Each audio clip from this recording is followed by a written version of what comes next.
Welcome to the Betty Rocker Show, the place to be to nourish your mind, love your body, and rock your life. What's up, Rockstar? Coach Betty Rocker here. Thanks so much for joining me. It's great to get to spend some time with you today. I was just thinking about, how often we just jump into a workout and then when we're done, we race on to the next thing on our list. In this super busy world with endless to-do lists, it's really easy to forget that the vessel that carries us through all of it really does need some tending. Sometimes the only time we spend in our bodies is the time we spend exercising. But really taking the time to care for our bodies actually sets us up to have better results from our workouts, to live longer, and to experience a lot less injuries and setbacks, and also to come back stronger after we've maybe had an injury or a setback. So, developing more proactive self-care practices may not sound like the fast track to fitness, but I assure you it is an essential component, especially once we hit perimenopause and key hormones, particularly estrogen, start to decline. We just don't bounce back as quickly from our workouts at that point. We want to, really start paying attention to not overtraining, as we were talking about in another recent podcast. And we also want to start just paying more attention to the health of our joints as we're making less collagen and elastin than we used to. Any stage in life is a good time to be proactive with keeping your muscle tissue healthy, but it is really essential for women in peri and post-menopause. You may need a little more of a warm-up even before your workouts than you used to. And if you're training at a higher volume, as in resistance training with heavier weights or doing a lot of high-intensity interval training, you definitely want to be warming up going into your workout, as this will really help stimulate that synovial fluid that lubricates your joints and warms up the surrounding tissue so that you can just move better. And sometimes, you can use the beginning of a workout to warm up by easing into it at a low intensity. That's a really great and easy way to have a warm up. But if you have the time, try getting on a foam roller and spending a few minutes warming up the fascial connective tissue and preparing for your training. Or do some dynamic warm-up moves that stimulate the muscles you're preparing to train and just mobilize your joints a little bit. So if you're resistance training, for instance, it's always advisable to do a lighter set when you're just starting out. And if you're not sure what to do for a warm-up, take a cue from the workout itself and simply perform some of the moves of the workout with your own body weight and stretch and bend and move around dynamically or at a lower intensity than you plan to train at. I definitely don't suggest a lot of static stretching before a workout. You want to save that for after your workout when your muscles are already warm. And speaking of post-workout, that is a great time to do that cool down stretch.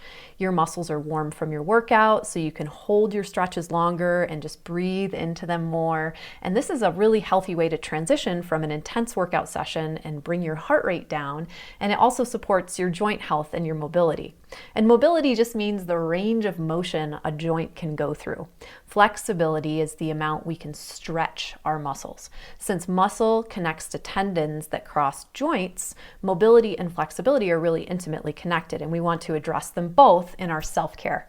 Our estrogen levels impact the stretch capacity of our ligaments and tendons and our ability to strengthen our muscle tissue. So as those levels start to decline, along with the declining levels of collagen that help support the cartilage and bone tissue, we want to be thinking about our regular practices that support our muscle and joint health. That's why adding things like mobility drills or yoga sessions on rest days is really great too, because, improving your flexibility helps your muscle tissue stay supple and responsive to resistance training and keeps your joints healthy too.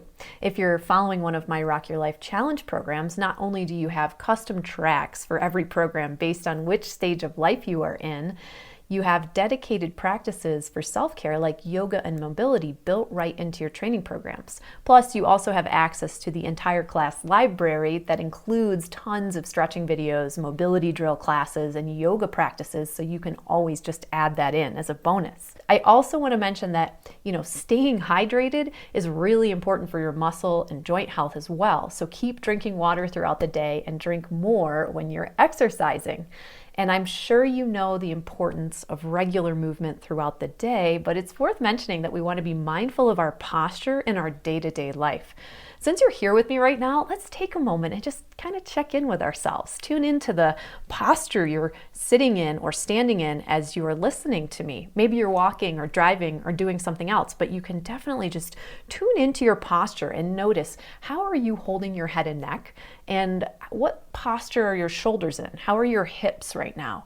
Since our eyes are in front of our heads, most of the things we do in our day-to-day life happen in front of us. So we have this sort of forward motion tendency, from driving to shoveling the snow and raking the leaves to gardening, using our computer, eating, sitting on the couch drinking tea. We're always in these forward-facing positions with our arms in front of ourselves. So if you sit at a desk or a computer for work, you want to think about the posture you're in there.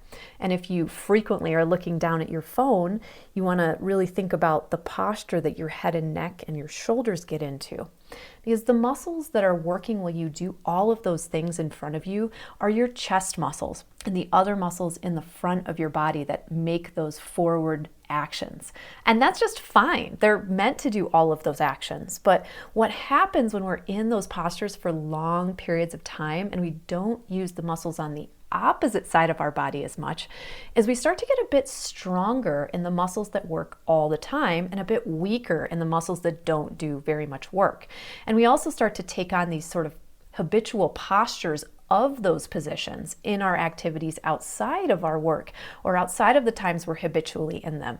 And we start to create these patterns in our bodies, and the muscles that are a little more used start to pull more on the bones that they attach to.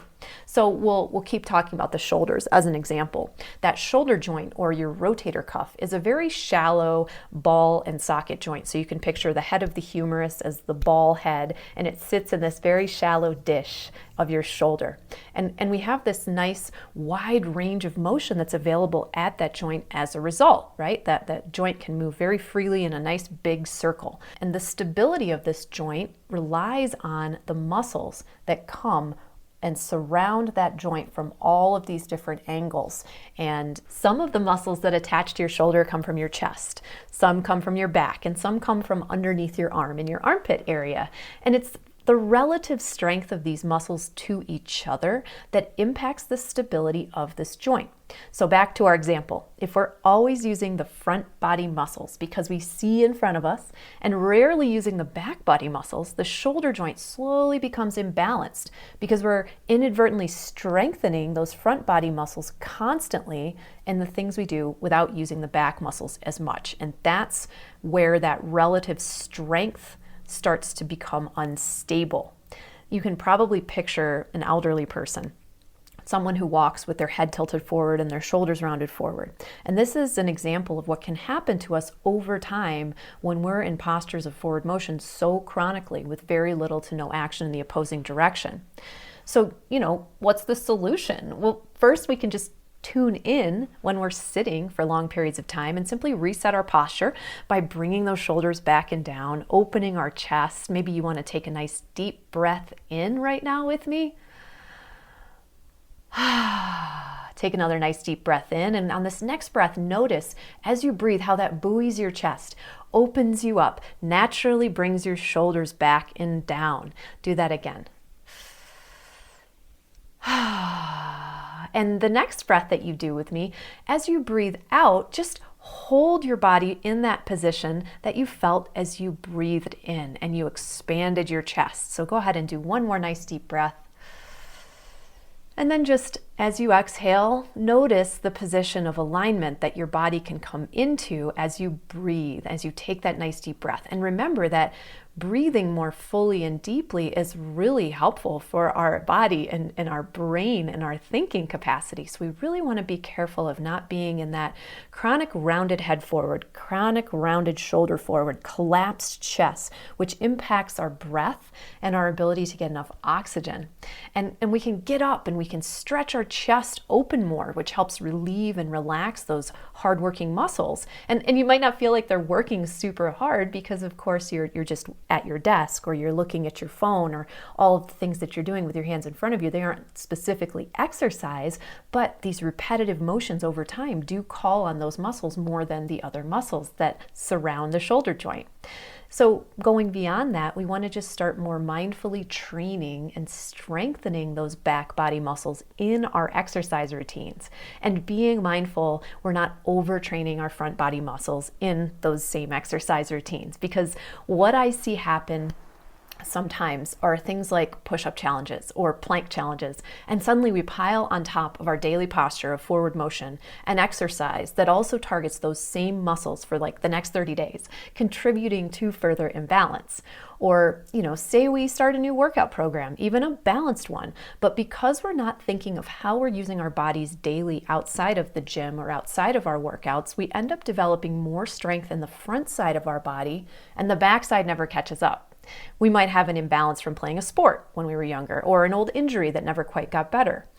Sometimes people will even feel pain in their shoulder when they're working out and ignore it, thinking that that's the good pain you're supposed to get from exercise. But actually, we're just targeting the same muscles that have continued to be overworked from our daily activities and even our job, and the back body muscles can't keep up, and they remain unable to structurally balance out the shoulder joint. So we end up with an even more compromised joint. And that misalignment starts in the shoulder, and then it starts to translate down into the elbow or even the wrist. Because when we do those push-ups, for instance, and our shoulder isn't in the right position, say it's forward, we're also now weight bearing down through the elbow joint and into the wrist joint in a compromised position. This is not inevitable, of course, and it's not happening to every single person. I just share this specific example with the shoulder joint because rotator cuff injuries are so common.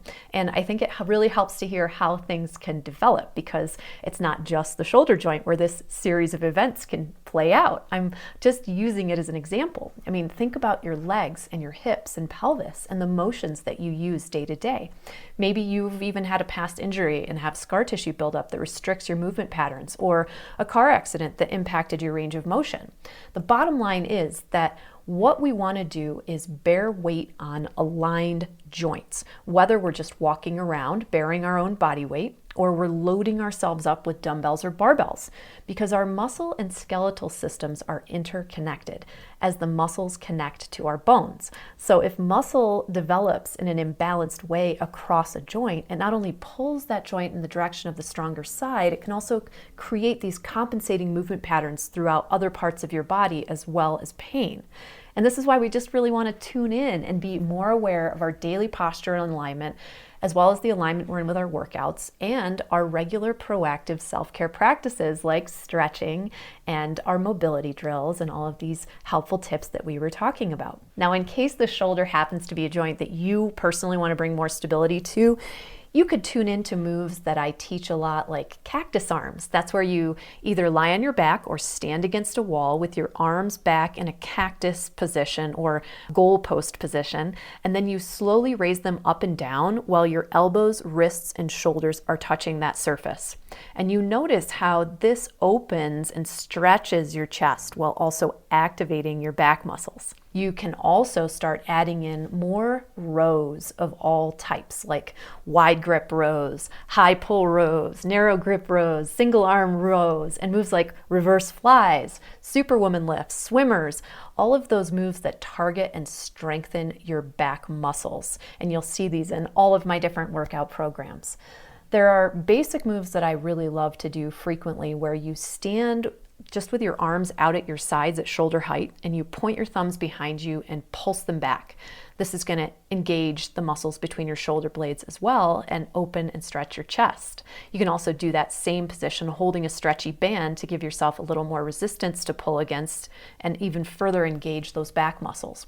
So all of those types of exercises can really help you to activate the opposing muscles in your shoulder joint that act in the opposite direction of that forward movement, and that can really help you start to bring balance into the shoulder and the rotator cuff.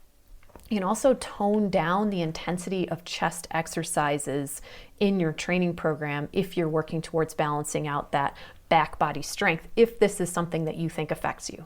You can just more mindfully stretch your chest muscles, especially if you sit for long periods, like if you're working with your arms in front of you at a computer, and just start to really be more mindful of how intensely you're doing chest exercises in combination with back strengthening exercises in your overall workout plan. You might want to tone it down on the chest stuff and maybe tone it up with the back stuff. That can be really helpful. So this if this applies to you, I just wanted to share this since we were talking about rotator cuff, and that's something that's really common for a lot of people. Remember, if you are sitting and working for long periods of time, you really want to tune into your shoulder alignment, bring your shoulders back and down, do that breathing activity that we just did together a few minutes ago, reset your head and bring it upright. If you're sort of rounding or dropping it forward, look at your position of your computer. If you're looking at a computer a lot, make sure that it's at eye level and you're not having to look down. You want to get up and stretch and move around a little bit more.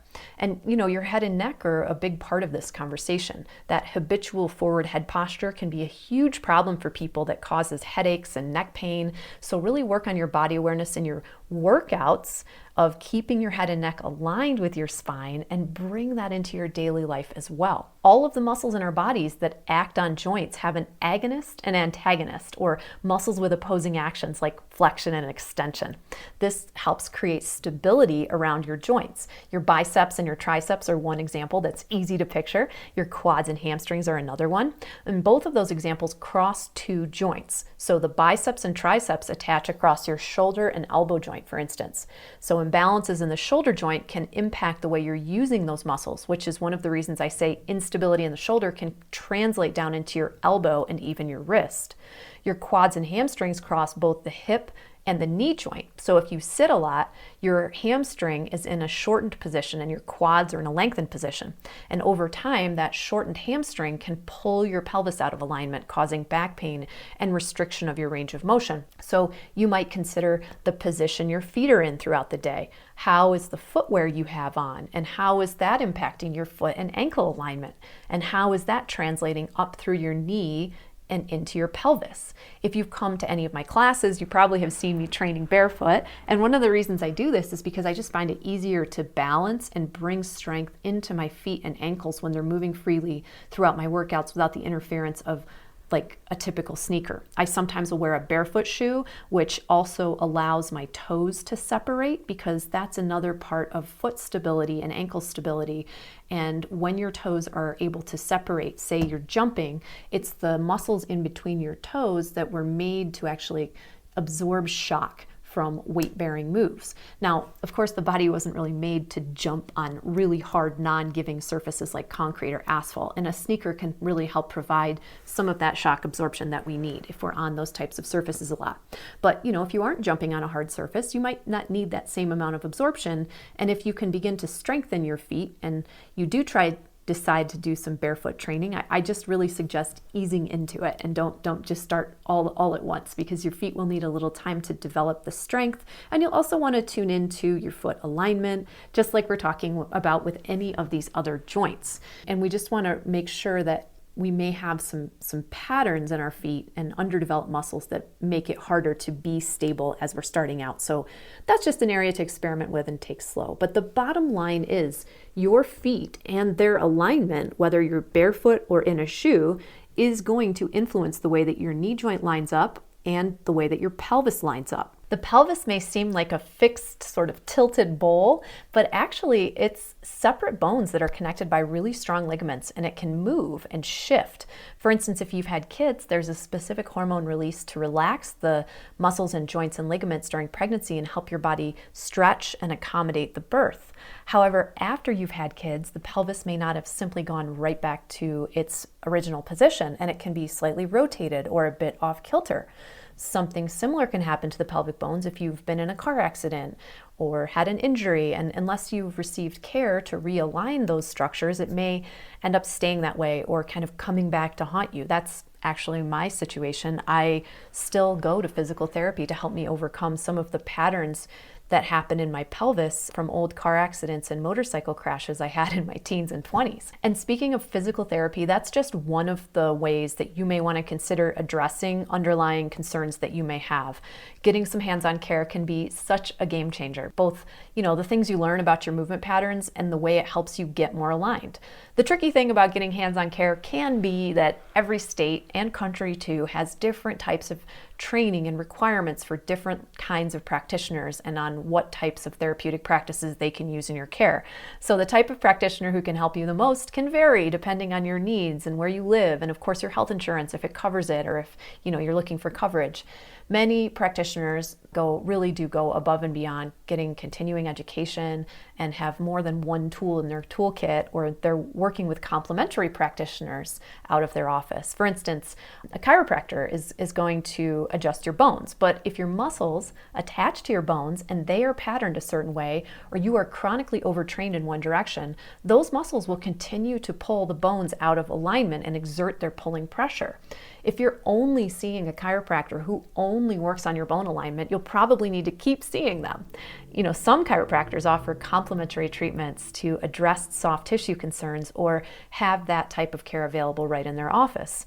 And you may also see a massage therapist for relaxing purposes or for them to work on your muscle tissue. There are many different types of specialties within the massage field as well. If you're looking for specific structural work that addresses muscular imbalances, I recommend looking for medical massage, myofascial release, trigger point, or sports massage and soft tissue manipulation that specifically addresses your condition. Physical therapy also does have a lot of specialties within it. That's why I bring it up a lot. You might think of it primarily as rehab for an injury, and that's certainly one of the ways it can serve you, and that's how a lot of people get introduced to it. But you can also seek it out as a proactive hands-on approach to supporting you as an active woman to check on your movement patterns, address any imbalances that you're dealing with, which could come from having a dominant side and overusing those muscles, or daily movement patterns like we talked about before, or checking in on old injury patterns that you've corrected but can kind of come back to haunt you later in life if you aren't diligent in keeping up with your balance and training, or just as the body ages and we have less reserves to handle the pressures and forces in our bodies. Often a physical therapist is somewhat interdisciplinary in their approach, and they can test your movement patterns and prescribe corrective exercises to help you reset your patterns and do hands-on work to release stuck bones and muscle tissue and address imbalances around your joints. Other types of practitioners can also do a lot of these things, so it just really depends on the practitioner. I see my PT every couple of months, and I'm often reviewing my movement patterns and things that I do regularly for training, like squats and deadlifts, just to ensure that any of my old patterns, especially my pelvis, aren't pulling me out of alignment or putting me in a compromised position. I'm often checking in with my shoulder alignment as well, because on my right side is my dominant side, so I tend to have a little bit more of a rotation on that side. That's why I'm often teaching you mobility drills and how to open up and test your rotator cuff and open up your shoulder joint. These are really important things to practice regularly yourself and be proactive about, so that if you do go see somebody, any great practitioner is going to give you homework and ask you to do things on your own. Any great doctor is going to be asking you about the lifestyle choices that you're making around their care, because that's only going to make what they give you more effective. So get the most bang for your buck if you are spending the money and going to see anyone, to take the steps to be proactive in your own self-care as much as you can, so that you can really get that benefit out of the work that you're doing and the time you're spending. It's just a good idea to have someone like that if you're coming back from an injury, to make sure that you get stronger safely and you aren't going too fast or compromising that healing tissue. And really, if you choose to work with any type of hands-on professional, remember that it should feel supportive and that you can change practitioners if it's not a good fit. You're in control. While you may not need to see anybody at all, I do want you to be aware of your body and the regular posture and movement patterns you are in.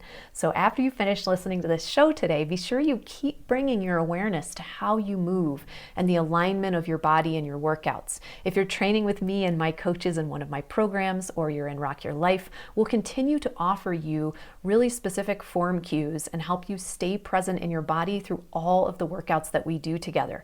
But remember to use those tips tips outside of your workouts as well in your daily life as you're sitting and bending and standing and carrying things. Use good form and just stay proactive with your self-care. Stretch and do your yoga days and your mobility days and stay hydrated. I highly recommend using my Foundations of Functional Fitness workshop series. It's free and it's a series of videos you can follow over 14 days where each day we break down for you different key movements like deadlifts, squats, pushing, pulling, barefoot training, yoga foundations, core and back activation, and so much more. It's a great way to really immerse yourself in the form you want to be tuning into when you train so that you can stay safe and healthy over time at every age.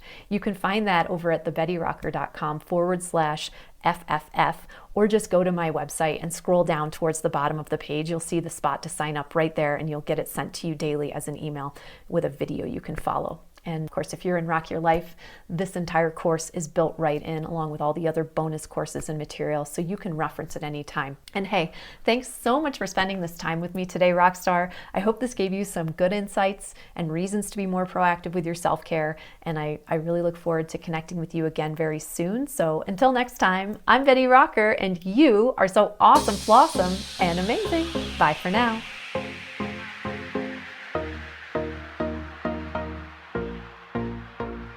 This podcast is for information purposes only. Statements and views expressed on this podcast are not medical advice. This podcast, including Brie Singer, Betty Rocker Inc., and the producers disclaim responsibility for any possible adverse effects from the use of information contained herein. Opinions of guests are their own, and this podcast does not endorse or accept responsibility for statements made by guests. This podcast does not make any representations or warranties about guest qualifications or credibility. Individuals on this podcast may have a direct or indirect financial interest in products or services referred to herein. Before starting a new exercise, fitness or health protocol, or if you think you have a medical problem, always consult a licensed physician.